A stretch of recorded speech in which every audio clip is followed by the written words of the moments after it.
Would you walk away from a steady paycheck to chase something that is uncertain? Well, Payton Cummings did just that, and it's paying off. It's definitely, I think, a common story where people get started for themselves and then find some success and start sharing with their family and friends that they're loving, Airbnb, short-term rentals. And so that's how my story, got started for hosting for other people. Building a short term rental business is not always just about the bookings, it's about systems, strategy, and knowing when to step back. Have to resist the urge to see a message come through, not be responded quickly, and me just want to be like, I'm just going to respond.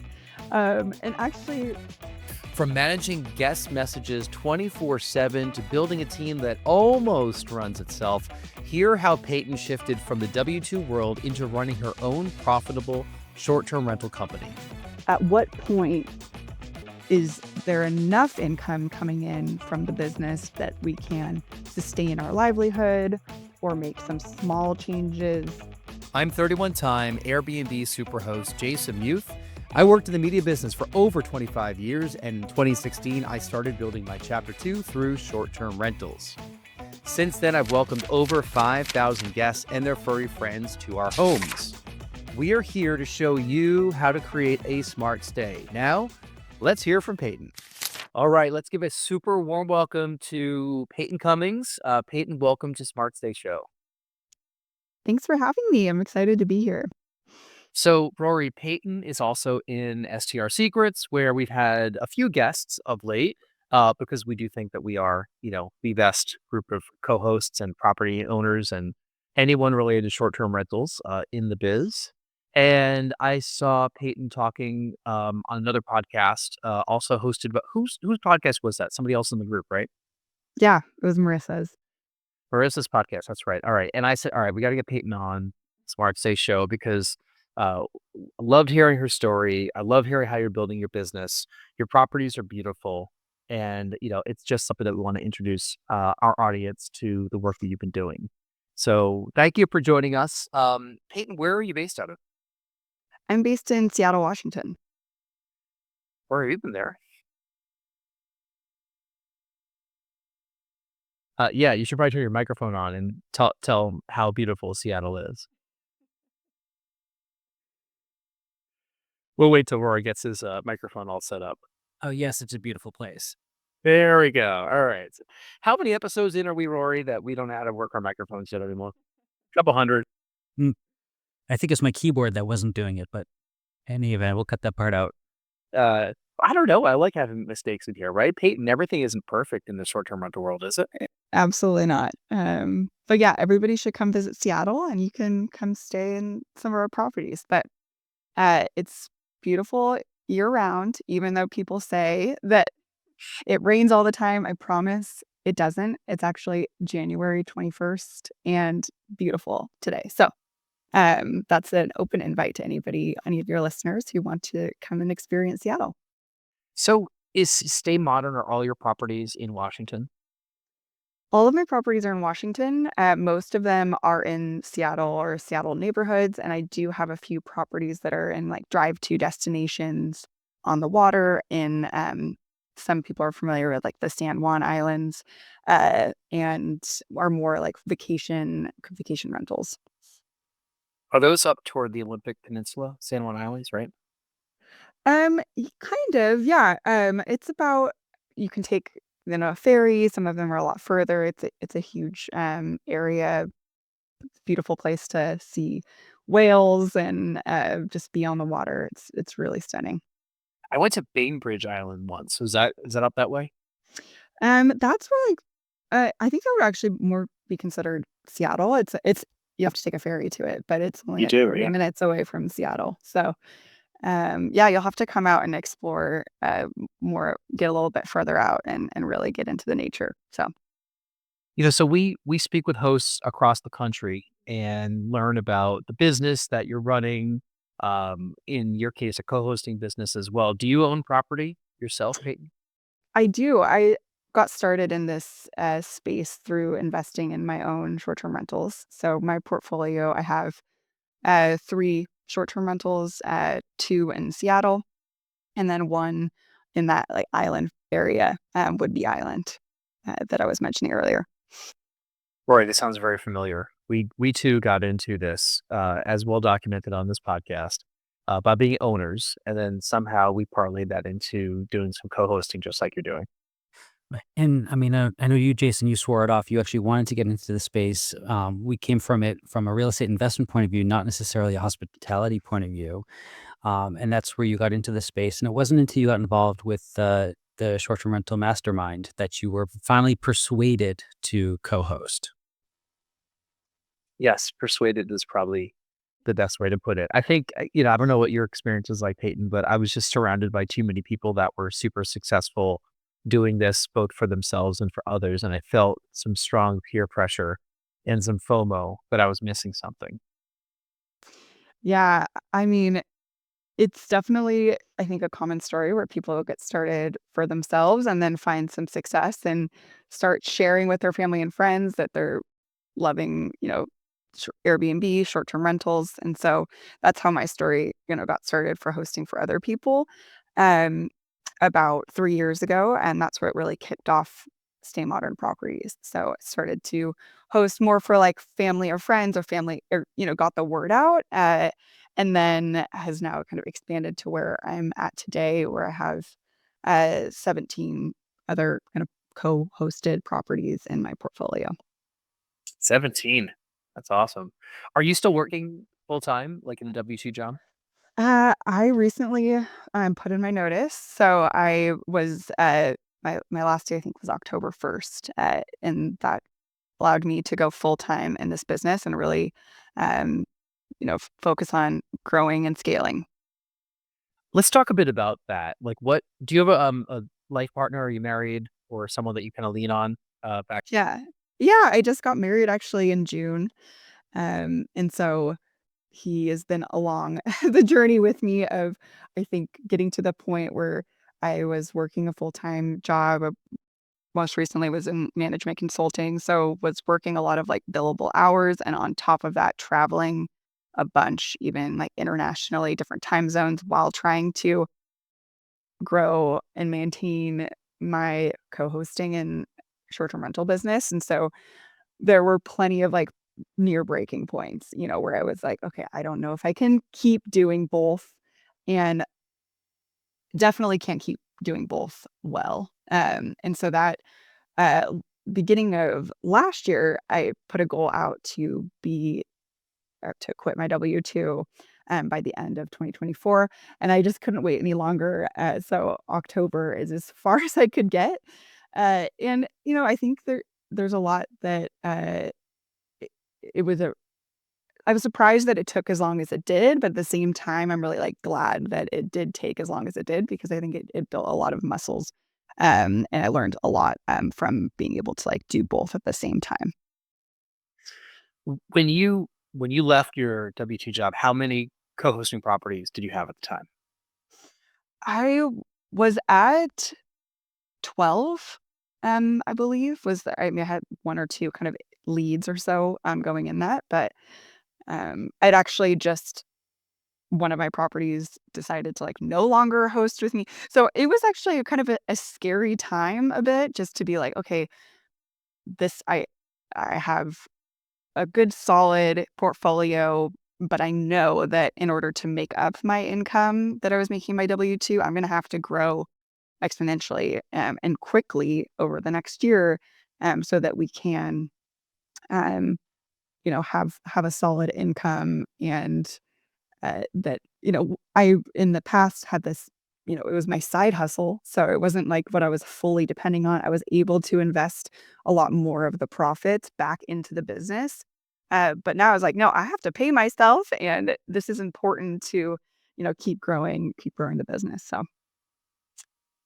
Talk about the thought process that was leading up to your submitting that resignation. I know this is spoken about a lot on podcasts. We haven't really dug too much into people that leave their W-2s that go into this full time, although a lot of folks that we've interviewed have done that. I've done that. What are those conversations like with your now husband where you're leading up to the decision to do this, and you're working in a big an international consulting, managerial consulting job. I'm guessing it was a pretty lucrative position. You decided to willingly give it up to go down the entrepreneurial road. Like, talk about the dinner conversations. Yeah. I mean, it was a long conversation, I would say. Like, it was something that we continued to revisit. And one thing that was helpful is that once we were married, I was able to go on his health insurance, which I think is a big stressor for a lot of entrepreneurs, th- or people who are working for themselves and like making this decision about, jumping in and working for yourself. Is like, okay, what about these healthcare? What about this benefits? Or I get a regular paycheck. Like, how do you budget? How do you, plan for your life? And so a lot of those conversations looked like, okay, at what point is there enough income coming in from the business that we can sustain our livelihood or make some small changes, and it not be, detrimental or like, to our lifestyle. And so I really spent a lot of time in like the financial planning, especially at the beginning of last year, of like, okay, if I can get to this income mark, or be on track to, for my uh was like 100K in profit, right? If I can feel like on track for that amount, it's less than I was making at my W-2 job, but we're not losing money. I'm still able to pay myself, and contribute to like our household income.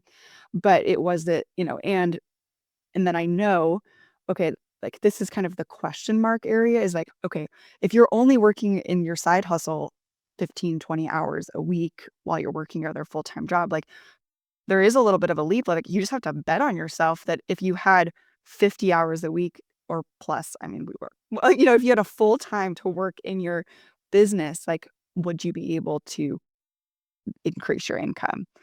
And so it was a little bit of like math and planning, and also like a lot of just like, okay, bet on yourself. And um, I know that I'm confident and instilling that confidence in my partner that I can make more, and if I can, fully focus and sell, my own business, right?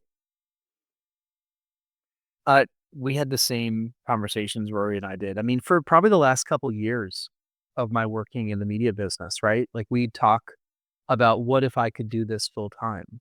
Like what would that lead? At the time, it was really two properties that we owned and that was it. And it was nothing to sneeze at. It was a whole nother income. The money that was coming in for those two properties was great. It was like a third income in the household. But the question that I had was the same one that you had, which is what if I had more time to devote to this? What if I didn't need to report somewhere for 9 hours, 10 hours, 8 hours, whatever number per day, have people, make sure that I'm sitting in an office, support people in the role that I'm being paid to do. And what if all those hours could be put toward an entrepreneurial endeavor like we're doing right now? And, the answer that you're coming to is you can scale up to 17 properties on your way up to 50, which is, I believe it's one of your goals this year if you can get up that way. Um, have you, Rory should probably ask this question, but I'm just going to tee it up. Have you discovered the magic of real estate professional tax filing status yet? I have a meeting with my accountant tomorrow, so we're getting more into that, and it's something, for this year that I really want to get a better understanding and grasp on, so that I can take full advantage of it. So, would love to, yeah, I need to listen to you both more on, what, the benefits are, and I'm sure I can learn a lot. So for the record, Rory, I'm going to let you tell the story of how we backed our way into it and what Peyton is about to experience by being deemed a real estate professional.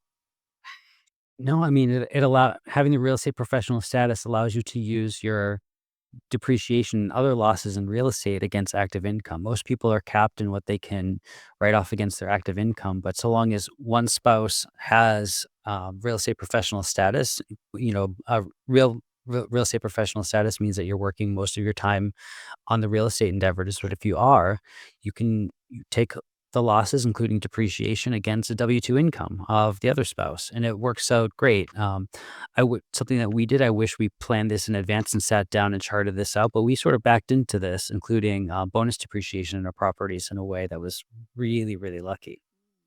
Um, but enough, with taxes. I mean, you also have now that you're working a lot more of your time is, dedicated on this and you're betting on yourself with the time. What are some of the things that you're doing now that you weren't before when you were held back by a W-2 position? Yeah, that's a great question. I've been there's a few things that happened in the last few months that I think have impacted a lot about how I think about my time and how I'm setting up my schedule. And I read Buy Back Your Time, I think like the same week that I had put in my notice. And then I also went on a retreat. It was the Carwell retreats. I think they're big names in the space. And so I started to put myself in community with other people in the space, whether they're investors or operators, hosts. And I up until that point, like I had been to maybe one or two conferences. I hadn't really like plugged into community in this space at all. And then that kind of led to one thing to the next, to me joining STR Secrets. And, since then I've brought on 5 more properties, and it's only been, a couple of months. And uh, one of the big things that I learned from that is around like prioritizing my mindset and really like rather than just getting down and just like diving into all of the work in your to-do list, to like really take a step back and prioritize time for strategy, for thinking, for vision casting, for investing in my team. And when I compare like my schedule now, it's still full. It's like amazing how quickly you could. I was like, oh my gosh, how was I 3 months ago working, or 4 months ago had a full nother job on top of this, because my schedule feels really full. But I feel like my time, I'm able to invest more into, my team and growing my team, their capability. It felt like before I was just trying to keep the wheels on the bus. Like I was just doing like the bare minimum just to respond to owners, just to respond to guests, just to basically like hit the bare minimum. And I'm so thankful now to have the time to block off in my morning, in my afternoon, have control over my schedule to work on the business and work on myself and my health and my mindset and all of those things that are going to allow me to accelerate, in the business. It's amazing when you put yourself in a community of people that, like-minded is a strange term. Like I like it, but I don't like it. What I like about like-minded being that, we want to be in a community of like-minded people. Like, you feel like you have folks that could talk the same language as you. And I felt that way before I joined STR Secrets in 2022 when I met one of the coaches, Chris Petsy, in person at a real estate meetup. And I went up to him and said, I need to talk to more people like you that are talking this language, because I'd been doing this by myself for so long. And it gets very lonely and isolating when you're doing it by yourself, even if it's on the side. You just don't have people that you can share successes, failures, questions with, right? So it's like finding the like-minded people there. I love a diverse, mindset too. Like I like putting myself in a mindset, and I need to do that more and more, going forward, uh, where they don't all agree with me. The like-mindedness is like everyone's kind of like, pounding the same drum, which is fantastic.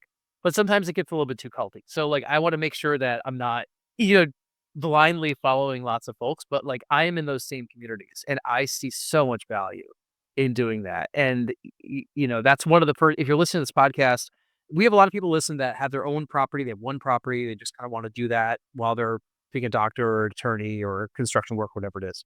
Or we have people that want to do what you're doing or what we're doing, which is building up a business separate from the work they're doing. And I mean, the first piece of advice that I always give is find your community. You have to find people that you can share all that stuff with, because otherwise you are just going to be going it alone and you have no idea if you're doing it well or not.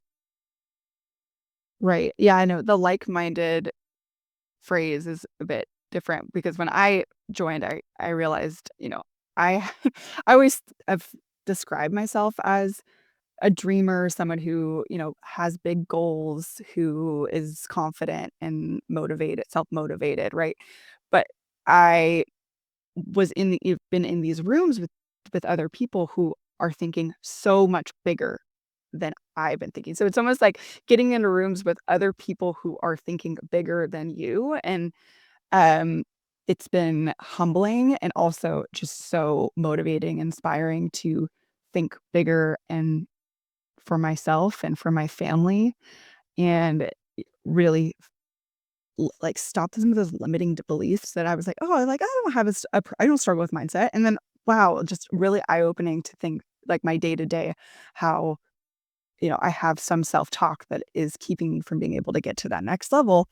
And that needs to be a big priority for me is like, how do I, um, continue to surround myself with people that are going to encourage me and build in daily practices like journaling and exercise that are going to put myself in the right mindset to be the leader and CEO of the company that I want to build, right?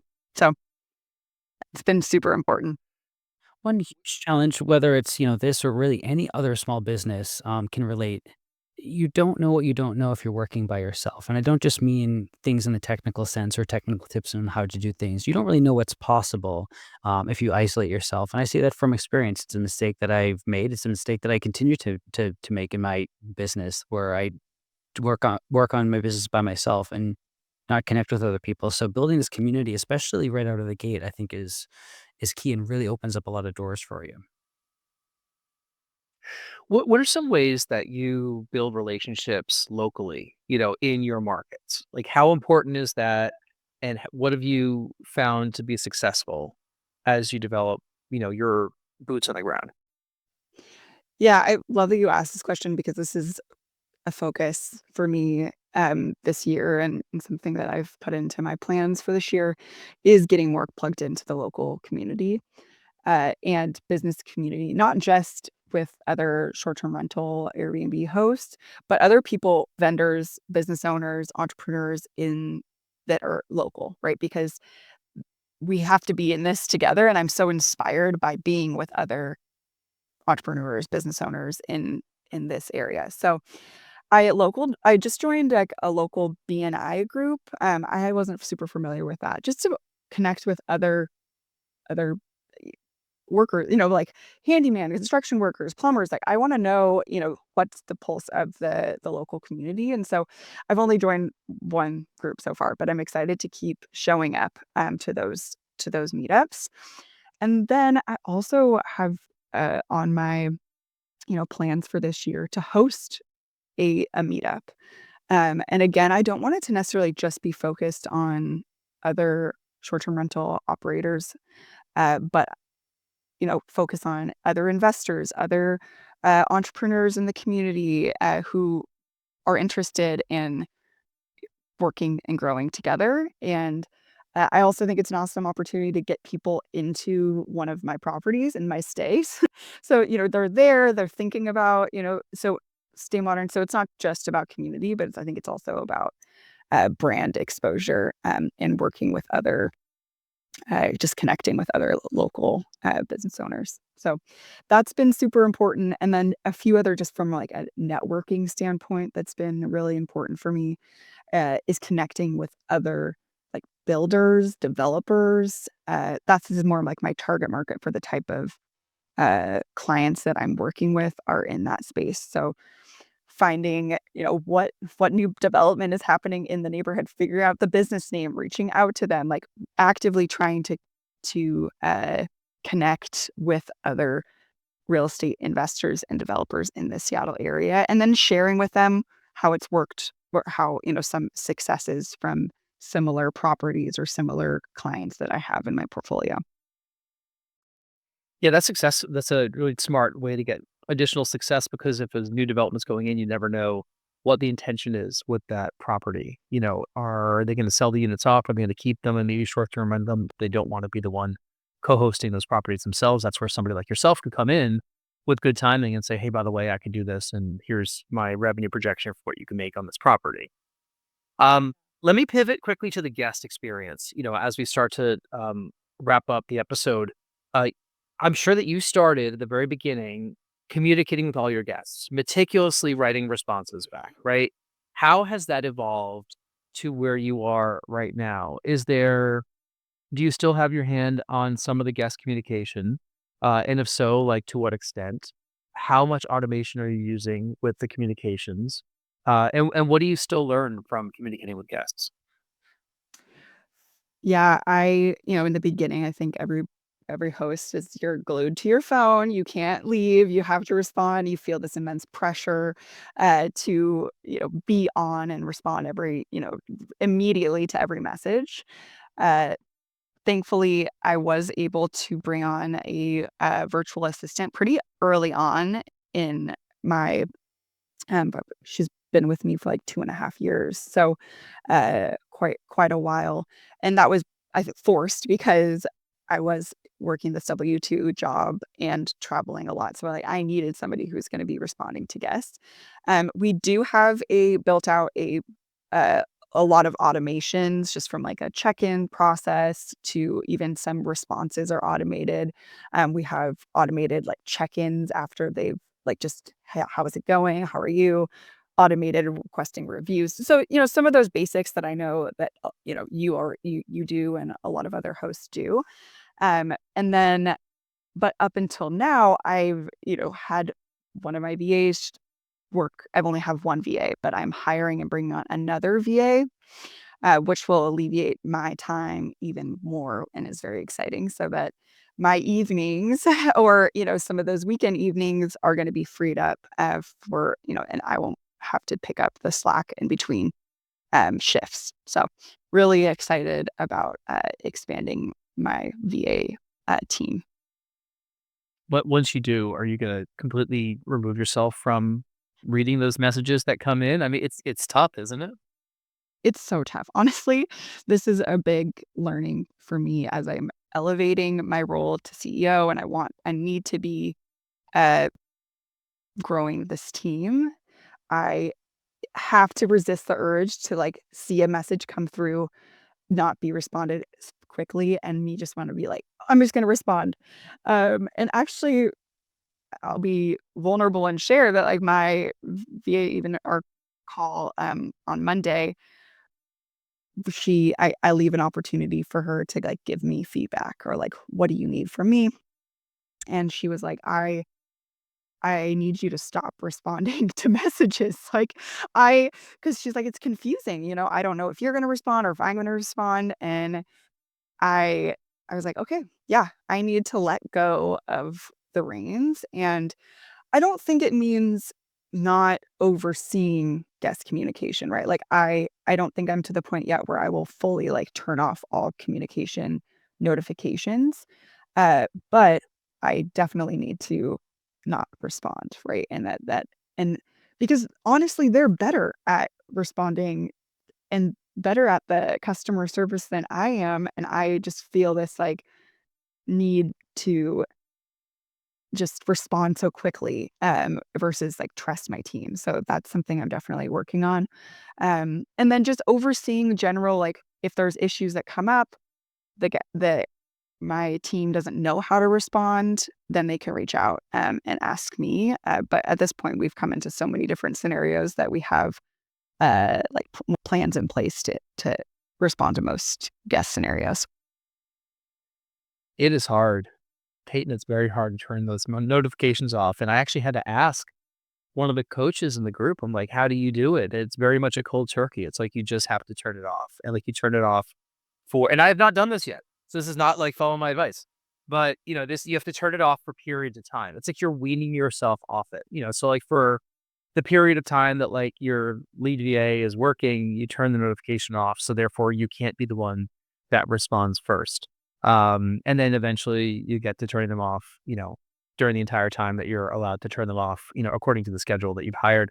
It is tough. And I've done the same thing. And I'm sure I screw up some of the people that should be writing those messages, where I'm like, oh, I'll just take care of this because I see it first. Right. The way the software works is like sometimes I'll get, I used to get the Airbnb message, hospitable is what we're using. Are you on that PMS or are you using a different I PMS? use Host Away. Host away, yeah. But mine are not in real time. Like, it's not like bang, bang, I get 2 messages at the same time. Like, so I'll see it on one platform first, and I'm like, I could just knock this response out really quickly, or I know where that thing is in the house, or I know how to answer this. Because I mean, for the houses that we own, I mean, Rory probably doesn't. I mean, you probably think that I know where everything is in the house, but I'm pretty confident that I pretty much know where everything is in the houses that we own, right? Even bizarre stuff, that little stupid thing you're looking for. I'm looking for a lighter to light, like the Duraflame for the, the fire pit. Like, where is it? I'm like, oh, it's in this drawer on the right-hand side, buried beneath this thing, right? I know that stuff, but I gotta let other people do it. It's tough, and I'm with you there. Let me wrap things up with one last question. And I don't think I've asked this one on the podcast yet, Rory, but I want to ask Peyton, what is one thing that you're proud of that you don't talk about that much? Oh, this is a great question. Um, I'm really proud of my friendships, like my friendships with my girlfriends. And I was just actually chatting with one of them recently on about this, but it can be really easy as an entrepreneur, somebody who probably a workaholic. Like, I love my work. I could work all the time. It's oftentimes like, I have to put the brakes on myself to deprioritize relationships, especially as you get really busy. And last few years, I've been working 2 jobs, and it's just been a lot. Like getting married, there's been so much, but I'm really thankful for the girlfriends in my life and that I've kept them a priority uh, when it could have easily become not a priority. And it's hard to maintain relationships in your 30s. So I'm proud of that. Do you have kids yet? Not yet. Yeah, if you end up having kids in your relationship, you'll find that lots of your future relationships will be around your child, and schooling, Yeah. kind of thing. But it's tough. I mean, it's very difficult to maintain relationships with people from the past, from the current, from the future, out of convenience. A lot of times the world that Rory and I live in here in Newburyport, Mass, is our world now, right? Like, I have a foot in the Boston community a little bit. Rory's got a foot in, his professional world. And then we have our feet and head first and full body in the short-term rental space. And Yeah. it makes it difficult to find time for things that don't fit to one of those boxes. So if you're able to continue doing that, all the power to you. Yeah. It's so important. And it's so hard, especially I know some of my friends have kids or having kids and we want to soon. And like just to think through, everybody has these competing priorities. And if you don't work at it and really intentionally schedule time for these relationships, um, they can easily become, not a priority. So, yeah, something that's super important and I'm proud of. Very important, a great response to the first time we've asked that question, Rory. Um, your website is staymodernproperties.com, is that right? That's right. All right, we'll link that up in the show notes. Instagram is also Stay Modern Properties. It's a fantastic feed, lots of beautiful pictures of all your properties and some great tips. Rory, where can people find you if we want to learn more about some STR legal work? If they want to see how I can help them with their STRs, you can find me at STR Legal. That's str.legal. All right. And if you want to be a guest of the podcast, you can join us at smarttodaysshow.com, fill out our form. You can watch or listen to all of our episodes there. Peyton, it's been a pleasure getting to know you a little bit more. Thank you so much for appearing on our show. You were on such a great path this way. I love the story about how you departed from your high-paying W-2 job, took the risk into entrepreneurship, and you've already found some early successes. So keep it up. We'll continue to communicate in Yeah. STR Secrets, which, hearing the way you speak, you're definitely adopting the language that we all have in that group. And just continued success for everything. Awesome. Thank you so much for having me. And it's been great to chat with you both. Thank you. Thank you.